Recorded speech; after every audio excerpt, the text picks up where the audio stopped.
Hello students, this is me Pooja Pundir, your maths teacher.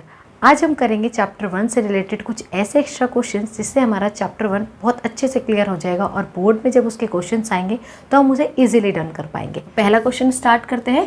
First question हमारा Euclid's division lemma से है, जो ये कह रहा है show that one and only one out of n, n+2, n+4 is divisible by 3 where n is any positive integer. Mean n+2 और n+4 जब हम इस फॉर्मेट में लिखेंगे कि मान लीजिए आप n1 लीजिए, n+2 आपका क्या आएगा 3, n+4 क्या आएगा आपका 5। इस तरीके से आप पॉजिटिव इंटीजर्स के पेयर बनाते जाइए। ध्यान से देखिए, अगर आप n को 2 ले रहे हैं तो n+2 क्या आएगा आपका 4 और n+4 आपका 6। फिर आप n को अगर 3 ले रहे हैं तो यहाँ पे क्या आएगा आपका 5, फिर क्या आएगा आपका 7। तो इसमें से कोई ना कोई एक नंबर ऐसा आपको ज़रूर मिलेगा जो 3 से डिवाइड होता होगा। इसी को हमें यूक्लिड्स डिवीजन लेमा से एक्सप्लेन करके आपको बताना है, ठीक है। तो कंटिन्यू करते हैं इसको। देखिए, मान लीजिए ए बी एनी, इसका सॉल्यूशन लिखते हैं, a b any positive integer and b equal to 3।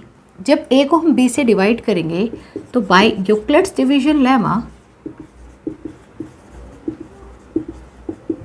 आपको क्या मिलेगा, you got a equal to 3q plus r where r can be 0, 1 and 2। ठीक है, मीन a आपका क्या हो सकता है 3q और 3q प्लस 1 और 3q प्लस 2। ठीक है, तो अब देखिए मीन n आपका इस फॉर्मेट का भी हो सकता है, इसका भी हो सकता है, इसका भी हो सकता है। ठीक है, तो अब हम 1 बाय 1 इसको केस को लेंगे कि मान लीजिए जो हमारा नंबर था अगर वो n आपका 3q होगा, तो n अगर 3q हुआ तो n+2 आपका क्या होगा 3q प्लस 2 और n+4 आपका क्या होगा 3q प्लस 4। हम दूसरा केस लेते हैं, फिर मैं आपको इसको समझाऊंगी। मान लीजिए n आपका दूसरा नंबर, मान लो देखिए ना, अगर वो 3 से डिवाइड हो रहा है तो या तो वो नंबर कुछ ऐसा होगा या ऐसा होगा या ऐसा होगा। तो केस सेकंड में क्या होगा कि लेट इट बी आपका जो n है वो क्या है 3q प्लस 1 है। तो देखो n+2 आपका क्या होगा, n+2 क्या होगा आपका, this can be 3q plus 1 plus 2 mean 3q plus 3। ठीक, और n+4 आपका क्या होगा q plus 1 plus 4 mean 3q plus 5। और अगर आपका n 3q प्लस 2 फॉर्मेट का हुआ, इस फॉर्मेट का हुआ, तो देखो n+2 क्या हो जाएगा, ऑब्वियस है 3q 2 एंड 2 क्या हो जाएगा 4 एंड n+4 क्या हो जाएगा 3q 2 एंड देखो ये आ जाएगा ना 2 प्लस 4 मीन 3q प्लस 6। ठीक है, तो अब हर केस में आप देखिए, हर केस में देखो अगर n 3q होगा तो यहाँ पर वो 3q, ठीक है, मतलब मल्टीपल ऑफ 3 है तो यहाँ वो 3 से डिवाइड हो जाएगा। अगर इस केस में हम देखें तो देखो इन दोनों में से हम 3 कॉमन निकाल सकते हैं, यहाँ क्या बचेगा 3q प्लस 1 मीन इस केस में जब ये n+2 होगा, इस केस में ये किससे डिवाइड होगा 3 से। और यहाँ देखिए, यहाँ पे हम क्या कर सकते हैं 3 कॉमन निकालेंगे तो क्या आएगा q प्लस 2। तो यहाँ n+4 वाला जो आपका केस है, इस केस में आप कह सकते हो कि ये 3 से डिवाइड होगा, मीन या तो n या n+2 या n+4 3 से डिवाइड होंगे। इसमें आपको दो बार केसेस लेने हैं। पहले आपने फर्स्ट केस यहाँ कंसीडर करना है, फिर हर एक केस को n, n+2, n+4 में, फिर आपने इस केस को भी n, n+2, n+4, फिर इस केस को भी n, n+2, n+4 में रखकर आपको बताना है कि हर केस में वो कहीं ना कहीं 3 से डिवाइड होगा। ठीक है, इसके बाद हम यूक्लिड्स डिवीजन लेमा से एक और इम्पोर्टेंट क्वेश्चन करते हैं। So move on to that question. Okay बेटा, ये क्वेश्चन देखिए, क्वेश्चन से कह रहा है if h is HCF of 56 and 72 mean h आपका HCF है किसका 56 एंड 72 का, find x and y satisfying this equation. Mean जो आपका HCF है, यहाँ ये जो h है ये किसको बता रहा है HCF को। जो HCF होगा 56 एंड 72 के टर्म्स में लिखा जाएगा, तो आपको उसमें x एंड y निकालना है और आपको ये शो भी करना है that x and y is not unique. Mean आप डिफरेंट तरह के x and y find out कर सकते हैं। ठीक है, तो देखिए इसको कैसे हम करेंगे। फर्स्ट ऑफ ऑल हम क्या निकालेंगे, HCF निकालेंगे 56 एंड 72 का। उसके लिए आप क्या करेंगे, लॉन्ग डिवीजन मेथड करेंगे। इसको जब हम माइनस करेंगे तो क्या आएगा हमारे पास 16, 56 को जब हमने किया तो 16 3 ज़ा 48, दैट इज़ अगेन 8, राइट। और यहाँ पे क्या आएगा 16, तो ये 2 से आपका डिवाइड हो जाएगा। तो आप आराम से लिख सकते हो इस स्टेटमेंट्स को as 56 is less than 72, so by Euclid's division lemma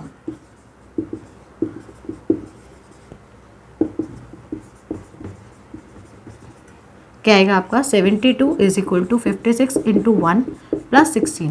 ऐसे ही आप लिखते जाओगे, क्योंकि अब 16 0 के इक्वल नहीं है, तो आपने क्या लिखा 56 can be written as 16 into 3 plus 8। और फिर अभी 8 भी आपका 0 के इक्वल नहीं है, तो आप लिखोगे 16 इक्वल टू 8 इंटू 2 प्लस 0। ठीक है, मीन इस केस में जो आपका 8 है ये क्या हो गया आपका HCF of 56 and 72 is what 8। अब ज़रा इसको ध्यान से देखिए, क्योंकि हमें इसको HCF को इस टर्म में लिखना है, तो आप यहाँ पर ज़रा कुछ चीज़ों का ध्यान रखिएगा कि आपका ये 0 जो आपका रिमाइंडर आया है उससे पहले रिमाइंडर्स को आप सर्कल कर लीजिए। ठीक है, ये थोड़ा सा टेक्निक है जिससे आप इस क्वेश्चन को आराम से कर सकते हो। तो आप 8 को देखो यहाँ कैसे लिख सकते हो, 8 can be written as 56 minus 16 into 3 and 16 can be written as 72 minus 56 into 1। इसमें आपने कुछ भी मल्टीप्लाई वगैरह नहीं करना है, आपने इसको ऐसे ही लिखना है। ठीक है, अब हम इस क्वेश्चन को प्रोसीड करते हैं। इसको हटा देती हूँ अभी के लिए। तो देखो 8 कैन बी रिटन एज मैंने अभी आपको बताया 56 माइनस 16 इंटू 3 आप लिख सकते हैं। ठीक है, और उससे पहले का रिमाइंडर जो था वो भी मैंने आपको इधर लिखवाया था, और वो रिमाइंडर यह दिख रहा है आपको 16। मीन आप इसकी वैल्यू यहाँ पुट कर दीजिए। 16 की वैल्यू क्या है 72 माइनस 56 इंटू 1, और इस पूरे को हमने क्या कर दिया, मीन इसकी वैल्यू को मैंने यहाँ पुट कर दिया। बस इतना काम आप कर लीजिए। मीन आप रिमाइंडर की वैल्यूज़ पुट करते जाइए, रिमाइंडर की वैल्यूज़ स्टेप बाय स्टेप आप पुट करते जाएंगे तो आपको ये वैल्यू मिल जाएगी। तो आपने लिखा यहाँ 56। आप देखो 3 को 72 से मल्टीप्लाई नहीं कराना, सिर्फ मल्टीप्लिकेशन फॉर्म में लिखना है। ऐसे ही 56 से मल्टीप्लाई नहीं कराना, माइनस माइनस प्लस 56, और ये 1 इंटू 3 तो ये 3 हो जाएगा। मतलब 56 को मल्टीप्लाई नहीं कराना, बाकी कोई नंबर है तो उसको आप मल्टीप्लाई करा दीजिए। तो यहाँ पे क्या आएगा, आप देखो 56 इंटू 1। ठीक है, और यहाँ पर ये दिख रहा है आपको 56 इंटू 3, और इसको आप साइड में लिख लीजिए 72 इंटू 3। तो देखो 56 इंटू 1 56 इंटू 3 मीन 56 इंटू 4 है ना, bye distributive property, minus 72 into 3। तो अब आप इसको ऐसे भी तो लिख सकते हो, आप इसको ऐसे नहीं लिख सकते, that 56 into 4 plus 72 into minus 3। Mean आपने जो ये प्लस है ये 3 के साथ इधर ले लिया। तो अब आप देख लीजिए ये इक्वेशन सेटिस्फाई हो रही है ना, यहाँ 56x प्लस 72y। तो यहाँ से आपकी जो x की वैल्यू आएगी वो क्या आएगी आपकी 4, और जो y की वैल्यू आएगी वो क्या आएगी आपकी -3। ठीक है, अब इसका सेकंड पार्ट देखते हैं। वो कह रहा है also show that x and y is not unique. तो उसके लिए हम क्या करेंगे, हम अपने इस रिलेशन को, हमारे पास क्या रिलेशन आया था अभी 56 इंटू 4 प्लस 72 इंटू -3, इस रिलेशन को लिखेंगे। और इसके बाद हम क्या करेंगे, कभी भी ऐसा क्वेश्चन आए तो आप इसी तरीके से करिएगा, आपका क्वेश्चन इजीली हो जाएगा। 56 इंटू 72 को एक बार प्लस करिएगा और एक बार इनको माइनस करिएगा। ठीक है, अब इसके बाद आपकी चॉइस है, आप किसी को भी किसी के साथ पेयर बना लो। जैसे मैंने इसको और इसको पेयर बनाया। ठीक है, तो मैंने यहाँ क्या लिखा 56 इंटू 4 प्लस 56 इंटू 72। ठीक है, और दूसरा एक तो पेयर मैंने ये बना लिया 56 का, और जो बच गए मीन आपका ये बच गया है और ये बच गया है, तो इसको मैंने फिर लिख लिया। क्या लिखा मैंने, दैट 72 इंटू -3 माइनस, मीन अब ये माइनस को मैं इधर प्लस से इधर माइनस लगा दूँ। ठीक है, तो ये आ जाएगा मेरा 72 इंटू 3 माइनस 56 इंटू 72। तो इन दोनों में से आप 56 को कॉमन निकाल लीजिए। तो यहाँ पे देखिए क्या बचेगा 4 प्लस 72, डिस्ट्रीब्यूटिव प्रॉपर्टी यूज़ कर रहे हैं ना हम, और इसमें से आप 72 को कॉमन निकाल लीजिए। तो यहाँ क्या बचेगा 3 प्लस 56। तो देखिए यहाँ पे क्या आएगा 56 इंटू 76, और यहाँ क्या आएगा 72 इंटू 59। तो आप फिर से लिख सकते हो ना, देखिए प्लस 72 मल्टीप्लाई माइनस 59, तो ये तो फिर उसी फॉर्मेट में आ गया 56x 72y। यहाँ पर जो ये है 76 ये आपका x है और ये आपका y है, तो आप बोल सकते हो कि yes x and y is not unique. ठीक है, तो इसके कुछ वर्ड प्रॉब्लम्स देखते हैं related to the HCF and LCM। Okay बेटा, क्वेश्चन क्या कह रहा है आपसे कि सर्कमफेरेंस ऑफ फील्ड कितना है 360 किलोमीटर, और वहाँ पर 3 साइक्लिस्ट हैं जो respectively 48 kilometre, 60 kilometre, 72 kilometre a day cover करते हैं। तो आपसे पूछा गया है कि वो कितने समय के बाद सब एक साथ मिलेंगे। ठीक है, तो सबसे पहले तो आपको ये समझना है कि इस फील्ड को जब वो कवर करने चलेंगे तो सब उस फील्ड को कवर करके स्टार्टिंग पॉइंट पे कब पहुंचेंगे, जो ये स्टार्टिंग पॉइंट है इसका, ये पहुंचेंगे कब। तो अब इसके लिए क्या करेंगे, जो हमारा फर्स्ट साइक्लिस्ट है, मान लीजिए ए कैन कवर फील्ड इन, अब आपने इसको किया डिवाइड 360 डिवाइडेड बाय 48, तो आपका कितना आया ये 15/2 राइट डेज। ठीक है, इतने डेज में मीन 7.5 डेज भी आप बोल सकते हो। इतने डेज में इसने क्या किया, कवर किया। बी मान लीजिए दूसरा साइक्लिस्ट है, B can cover same field in, कितने डे में वो कवर करेगा, 360 किलोमीटर है, 60 किलोमीटर वो रोज़ चल रहा है, यानी 6 डेज में वो कवर कर लेगा।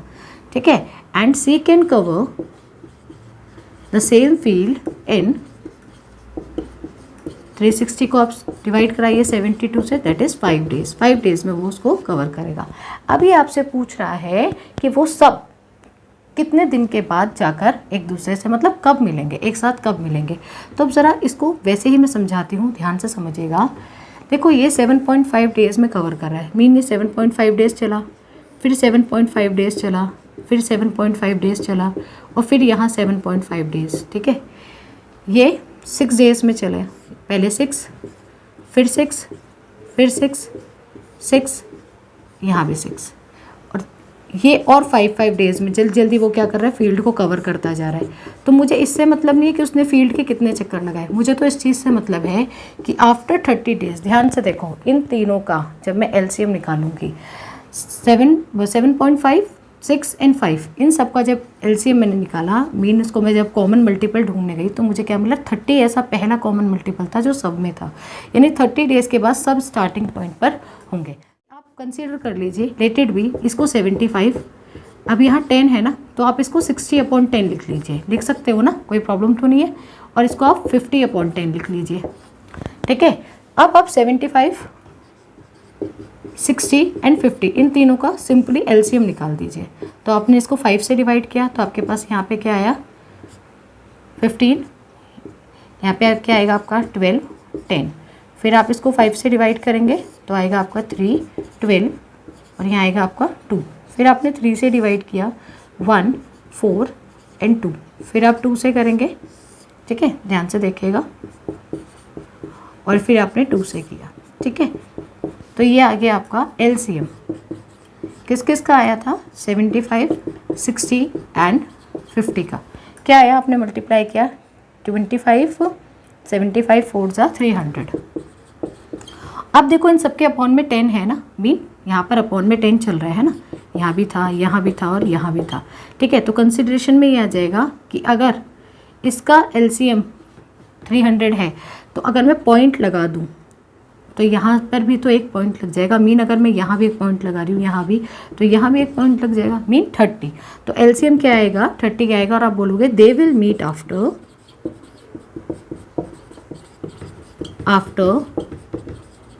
30 डेज। आप इसको आर्ट्स में कन्वर्ट करके और उसके बाद आर्ट्स का आप जब LCM निकालोगे तो भी आपका आंसर सेम ही आएगा। ठीक है, तो कुछ और इम्पोर्टेंट क्वेश्चन करते हैं। ओके, क्वेश्चन सेज कि आप वो सबसे छोटे से छोटा नंबर ढूंढिए जिसे 17 बढ़ाया जाए तो वो इन दोनों से पूरी तरह डिवाइड होता हो। तो देखो कॉन्सेप्ट समझो, हम क्या करेंगे, हम इन दोनों नंबर्स का LCM निकालेंगे। तो ऑब्वियस है, अब इन दोनों का LCM निकालेंगे तो वो इन दोनों से तो डिवाइड होगा ही होगा। उसमें से हम 17 क्या कर देंगे, माइनस कर देंगे, तो हमारे पास वही नंबर आ जाएगा ना जिसमें 17 बढ़ाया जाए तो इन दोनों से डिवाइड हो जाए, मतलब ये तो वही बात होगी 35 5 से डिवाइड होता है, हाँ जी होता है।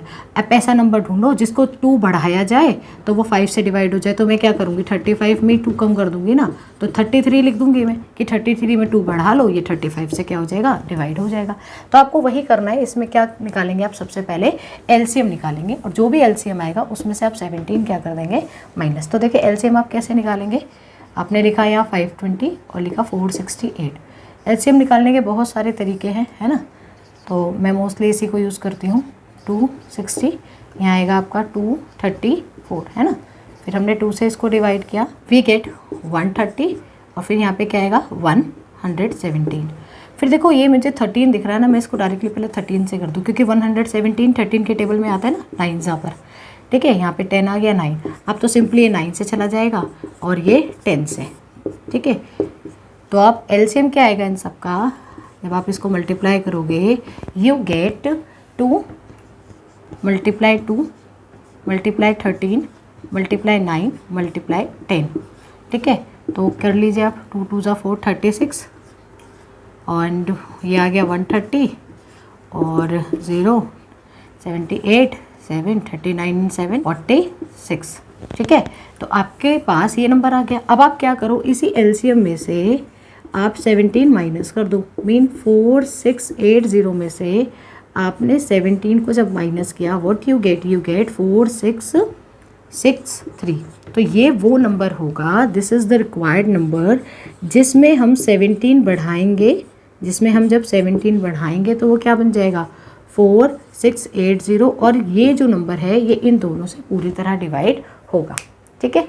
तो कुछ ऐसे ही और एग्जांपल्स करते हैं। ओके बेटा, देखिए क्वेश्चन क्या कह रहे हैं आपसे कि आपके पास कुछ बुक्स है इंग्लिश की, मैथ्स की और साइंस की, आपको उन बुक्स को इस तरीके से अरेंज करना है, उनके स्टैक्स इस तरीके से बनाने हैं, ठीक है, कि उनकी हाइट सेम रहे। मीन सारे स्टैक्स, मान लो आपने 2 यहाँ पर लाइन लगाई किसकी, इंग्लिश की, ठीक है, लेटेड भी, फिर आपने कुछ लाइन मैथ्स की लगाई, ठीक है ना, आपने ऐसे लगा दिए, ठीक है, मैथ्स की बुक्स रख दी सारी, ठीक। तो उसमें नंबर ऑफ़ बुक्स जब आप उसको रख रहे हो, जब आप स्टैक्स बना रहे हो बुक्स के, तो वो क्या आने चाहिए, number of books will be same. आपने इस तरीके से उसको रखना है। तो इस केस में क्या होता है, जब हमें लार्जेस्ट नंबर ढूंढना होता है कि हम सभी चीज़ों को सेम कर सकें, तो मोस्टली इस केसेस में आप क्या निकालेंगे, you have to find the HCF of all 3। आपको इनका क्या निकालना है, HCF।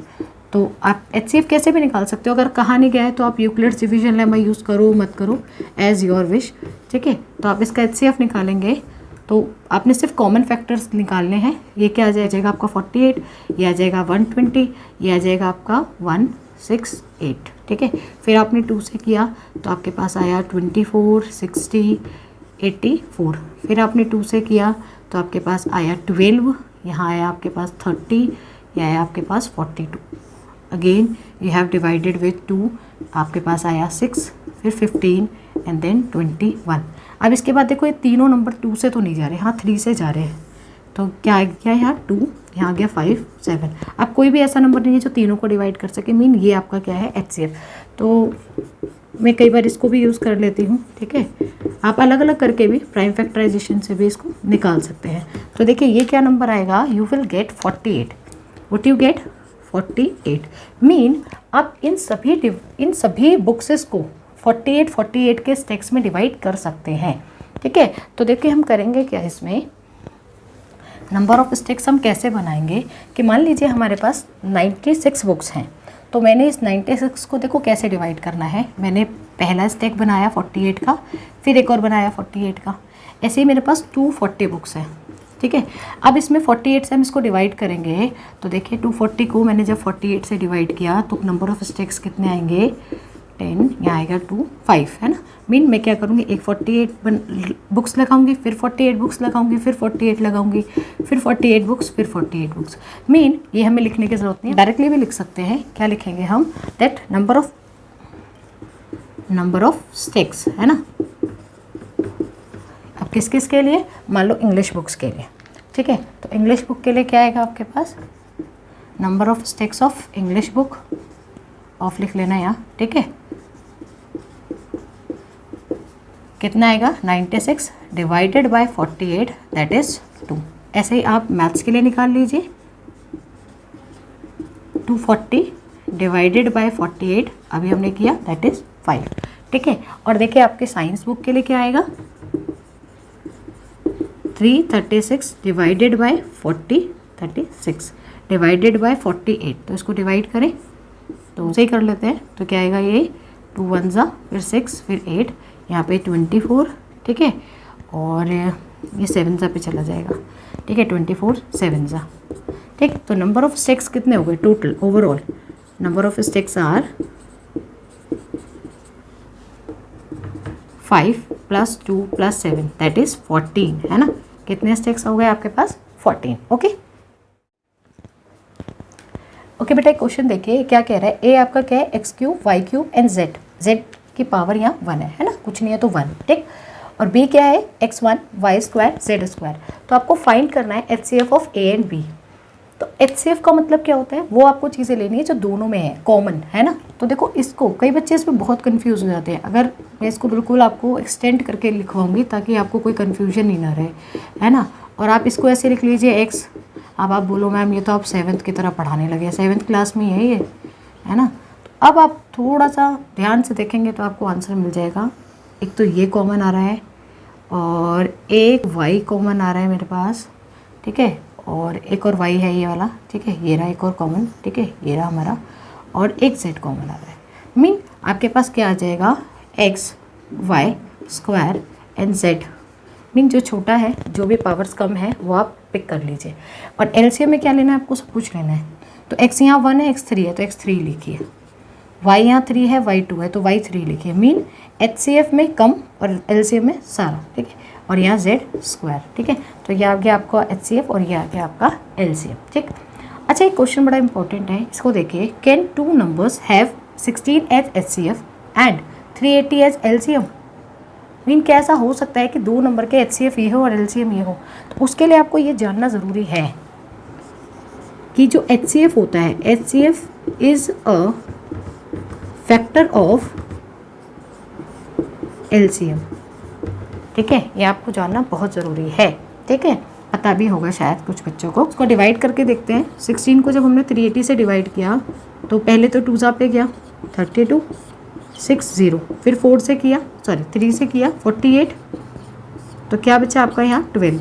तो ये तो इसको पूरी तरह डिवाइड नहीं कर रहा। इसका मतलब ये हुआ, आप ये लिखेंगे as 16 is not the factor of 380 that is why it can't be. मतलब ऐसा नहीं हो सकता कि कोई 2 नंबर हो और उसका HCF ये हो और LCM ये हो। ठीक है, गॉट माई पॉइंट। तो नेक्स्ट क्वेश्चन करते हैं। ओके, ये क्वेश्चन बेटा बहुत ही इम्पॉर्टेंट क्वेश्चन है। ठीक है, इसके टाइप ऑफ क्वेश्चंस होते हैं अलग अलग तरह के। ठीक है, और कोई ना कोई ज़रूर आता है 3 मार्क्स में। तो आप ये क्वेश्चन को पक्का करके जाइएगा जब आप बोर्ड देने जाएंगे। ठीक है, तो इसमें क्या है, you have to prove that √2 and √5 is irrational. बहुत सारे बच्चे बोलते हैं कि मैम इसमें ऐसा कर लेते हैं कि पहले √2 को प्रूव कर लेते हैं, √5 को अलग प्रूव कर लेते हैं और बोल देंगे भाई इन दोनों को टोटल किया तो इरेशनल हो गया। No, this is the wrong approach. और इसको क्या करना है, आपने उस वे से सॉल्व करना है ताकि आपके एक भी नंबर ना कटे। ठीक है, तो देखिए इसका सॉल्यूशन में आप क्या करेंगे, आप मान लेंगे लेट √2 + √5 इज़ रैशनल। ठीक है, मेथड ऑफ कॉन्ट्राडिक्शन आप यूज़ कर रहे हैं यहाँ, आपने रैशनल ले लिया। तो इसका मतलब √2 + √5 is equal to some a/b। ठीक है, कुछ a/b के इक्वल होगा जहाँ पर आपका a एंड b, ये बड़ी इंपॉर्टेंट लाइन है, बच्चे स्किप करते हैं, don't know why. a and b are coprime, ये को प्राइम नंबर है और इसके बिना ये क्वेश्चन नहीं बनता। ठीक है, और b is not equal to 0, ये आपको लिखना कंपलसरी है। ठीक, तो आपने क्या करना है, अब आपकी मर्ज़ी है, आप √2 को इधर ले जाओ या √5 को, ये आपके ऊपर है। तो आपने क्या किया, यहाँ लिखा √5, मान लीजिए मैं इधर लिख रही हूँ, और मैंने ले गई a - b और मैंने यहाँ ले लिया √2।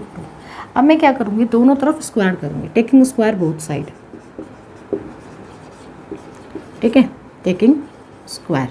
जब मैंने इसका स्क्वायर लिया then what I get, √5 square is equal a - b √2 square. ठीक है, तो देखो √5 का स्क्वायर तो क्या होगा 5, और इसमें कौन सा फॉर्मूला लगेगा, x - y का whole square that is x² y² - 2ab, ये लगेगा। तो देखो यहाँ पे क्या आ जाएगा, a/b का होल स्क्वायर प्लस √2 का होल स्क्वायर, और देखो यहाँ क्या आएगा -2 ए बी। ठीक है, तो देखिए यहाँ गया आपका 5, ये क्या बना आपका ए स्क्वायर अपॉन बी स्क्वायर, ये क्या आएगा आपका 2, और यहाँ क्या आएगा आपका 2a अपॉन बी रूट 2। मैंने इसको मल्टीप्लाई नहीं किया है। अब देखिए इसके बाद हम क्या करेंगे, हम इसमें से रूट 2 का जो पार्ट है, ये जो नंबर है रूट 2 हमारा, इसको हम बिल्कुल अलग करेंगे क्योंकि ये ही इरेशनल नंबर हमें दिखाई दे रहा है। तो उसके लिए हम क्या करेंगे, हम इसको इधर ले आते हैं और इस 5 को इधर ले आते हैं। तो देखो ये क्या बन जाएगा मेरे पास 2a upon B root 2 is equal to, देखो A square upon B square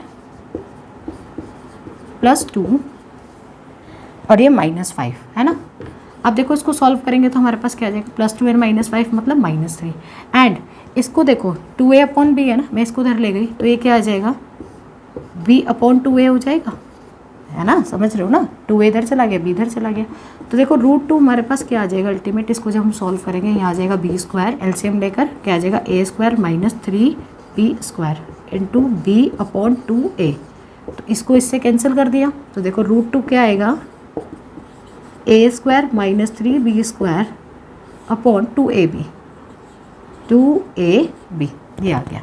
अब आप क्या करेंगे, अब आपको थोड़ा थ्योरी लिखनी है ना। अब देखिए यहाँ a है, 3 है, b है, 2 है, सब कुछ है। ये सब क्या है आपके इंटीजर्स है ना, 3, 2, b ये सब क्या है आपके इंटीजर्स। तो अब इंटीजर्स से मिलकर जो भी आपका नंबर बनेगा mean a square -3b square upon 2ab, ये क्या बनेगा, इट मस्ट बी रैशनल। ये क्या बनना चाहिए आपका, रैशनल बनना चाहिए।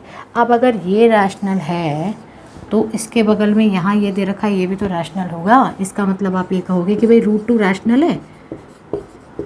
अब या तो आपको क्वेश्चन में गिवन होगा यहाँ पर कि रूट 2 और रूट 5 रैशनल नहीं है, इरेशनल नंबर है, और या फिर अब आप यहाँ से स्टार्ट करोगे अपना रूट 2 प्रूफ करना कि रूट 2 क्या है आपका इरेशनल नंबर है। इसको मैंने बहुत अच्छे से अपने वीडियो में बताया हुआ है कि इसको कैसे प्रूफ करना है इरेशनल।